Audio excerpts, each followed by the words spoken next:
Telangana news కి స్వాగతం. మెదక్ జిల్లా రామాయంపేట మండలం లక్ష్మపూర్ గ్రామంలో ఈ నెల 27న జరిగిన రైతు హత్య కేసును పోలీసులు ఛేదించారు. గ్రామానికి చెందిన రైతు రాగుల అశోక్ అనే రైతును అదే గ్రామానికి చెందిన చేవూరి రమేష్ కుటుంబ సభ్యులు పొలంగట్టు వివాదంలో హత్య చేసినట్లుగా రామాయంపేట సిఐ వెంకట్ రాజాగౌడ్ తెలిపారు. హత్య చేసిన అనంతరం పరారీలో ఉన్న చేవూరి రమేష్, అతని భార్య వెంకటలక్ష్మి, కుమారులు వినయ్ తేజ, భారత్ తేజ అనే నలుగురిని శనివారం అరెస్ట్ చేసి రిమాండ్ కు తరలిస్తున్నట్లుగా తెలిపారు. ఇక నిందితులను పోలీసులు మీడియా ముందు ప్రవేశపెట్టారు. కేసు త్వరగా ఛేదించిన Ramayampet SI Ranjith, head constable Veeranna, constable Nagabhushanam, Sajid Kumar, శ్రీనివాసులను సిఐ అభినందించారు.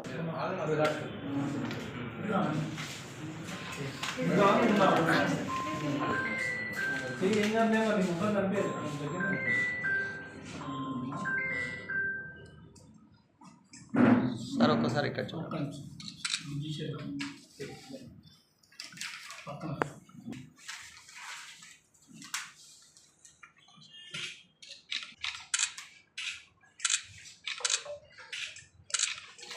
ఒక్క నిమిషం సార్. అన్న అడ్డం రా.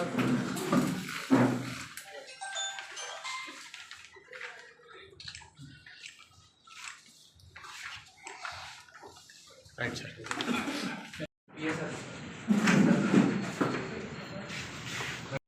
27/6/2024 నాడు వచ్చిన ఫిర్యాదు ప్రకారం ఫిర్యాదుదారు రాగుల శేఖర్ ఆయన ఫిర్యాదు ఇచ్చింది ఏంటంటే వాళ్ళ సోదరుడైనటువంటి రాగుల అశోక్ని వాళ్ళ పక్క పొలం సంబంధించినటువంటి చేపూరి రమేష్ మరియు అతని భార్య, ఇద్దరు కొడుకులు కలిసి హత్య చేసినారని చెప్పేసి ఫిర్యాదు ఇవ్వడం జరిగింది. దాంట్లో ఇన్వెస్టిగేషన్లో భాగంగా మేము ఇన్వెస్టిగేషన్ చేయగా తెలిసింది ఏంటంటే అశోక్ అతని పక్క పొలం అయినటువంటి రమేష్ తోటి ఇంతకుముందు చిన్న గొడవలు ఉన్నాయని చెప్పేసి తెలిసింది.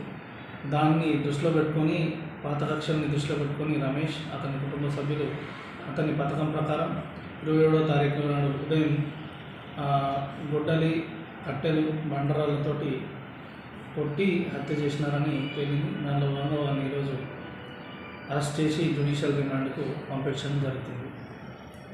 దీని విషయంలో ప్రజలకి మేము చేసే విజ్ఞప్తి ఏంటంటే చిన్న గట్టు తగాదాలు, దారి తగాదాలకి పాత కక్షల్ని మనసులో పెట్టుకొని దాన్ని పెద్దగా చేసుకొని హత్యలకు పెద్ద గొడవలు చేసుకొని జీవితాన్ని నాశనం చేసుకోవడం అంత మంచిది కాదు. హత్యకు గురైన కుటుంబం కూడా చాలా ఇబ్బందులకు గురవుతుంది. అదేవిధంగా ఎవరైతే హత్య చేశారో వాళ్ళు కూడా జైలుకోవడం, వాళ్ళ జీవితాంతం దీనికి సంబంధించిన పరిణామాలు అనుభవించాల్సి ఉంటుంది.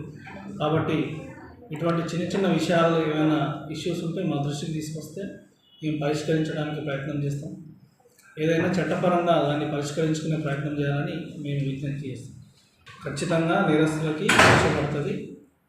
శిక్ష పడేటట్టే మా ఇన్వెస్టిగేషన్ ఉంటుంది.